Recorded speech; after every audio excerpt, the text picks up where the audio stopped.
ओम शांति। आज 29 अगस्त 2025 ईश्वरीय महावाक्य।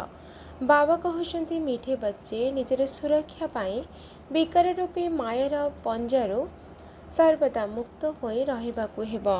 देह अभिमान दे केबे हेले आस नाही। बाबा कहते मीठे बच्चे निजर सुरक्षा पाई विकार रूपी मायर पंजारू सर्वदा मुक्त होई रहिबाकु हेबो। देह अभिमान दे केबे हेले आस नाही। आजिर प्रश्न, पुण्य आत्मा हेबा पाई बाबा सब पिला माननकु केउ शिक्षा केउ मुख्य शिक्षा देउछंती? आजिर उत्तर, बाबा कहउछंती पिला माने जदि पुण्य आत्मा हेबार अछि तेबे 1 नंबर सर्वदा श्रीमत रे चालु थाओ। जोगर यात्रा रे केबे भी अवहेला कर नाही।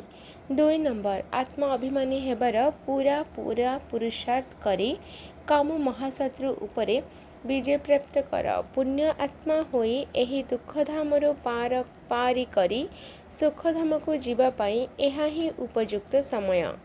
ओम शांति।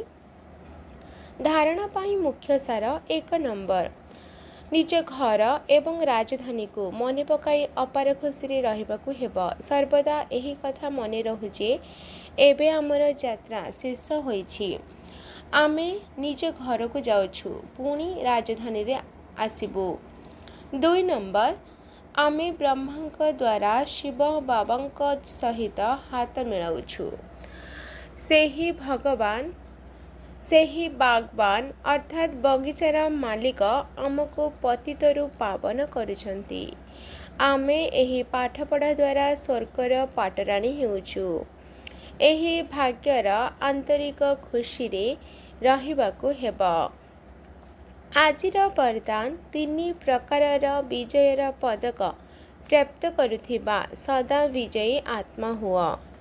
विस्तार विजय मालारे नंबर प्राप्त करिबा पाई प्रथमे स्व उपरे विजयी हुआ, तापरे समस्तंक उपरे विजयी हुआ, तापरे प्रकृति उपरे विजयी हुआ। एही 3 प्रकारर विजयर पदक प्राप्त हेले जाई विजय मालार दाना होई परिबो।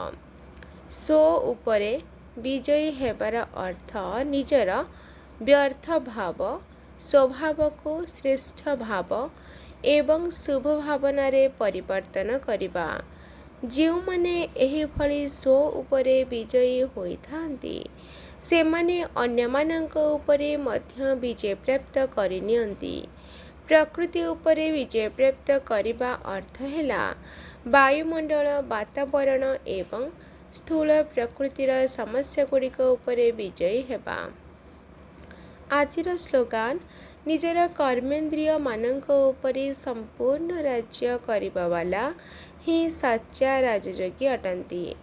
आजिर अव्यक्त इशारा, जदि सहजयोगी हेबाको चाहुच तेबे परमात्मा स्नेहर अनुभवी हुआ। तुम माननको ज्ञान सहित सच्चा आत्मिक स्नेह मिलिछि। सेही आत्मिक स्नेह ही तुमको प्रभुंकर करि देइछि। एठारे सबु पिला माननको डबल स्नेह मिलुछि। गोटिए हेला बाबांक ठारू आउ गोटिए हेला दैवी परिवार ठारू। तेणु स्नेहर अनुभव ही तुम माननको परमात्मा ज्योति उपरे स्वाहा हेउथिबा पतंग करि देइछि। स्नेह ही चुंबक भली कार्य करुछि, जहा द्वारा तुमे माने प्रभुंकर बाणी सुनिबा पाई मरिबा पाई मध्य प्रस्तुत होई जाई थांती। सेही स्नेह ही चुंबक भली कार्य करुछि, जहा द्वारा तुमे माने प्रभुंकर बाणी सुनिबा पाई मरिबा पाई मध्य प्रस्तुत होई जाई थांती। संगम जुगरे जेउ माने सच्चा स्नेह बदल रे बंची थाउ थाउ मरी जाती सेही माने ही स्वर्ग को जानती। आजिर याद प्यार मिठे मिठे सिकिलाधे संतान मानक प्रति माता पिता बाप दादांकर मधुर स्नेह संपन्न शुभेच्छा एवं सुप्रभात। आत्मिक पितांकर आत्मिक संतान मानंकु नमस्ते। आत्मिक संतानंकर आत्मिक माता पिता बाप दादांकु याद प्यार नमस्ते नमस्ते नमस्ते। शुक्रिया बाबा, शुक्रिया। अच्छा, ओम शांति।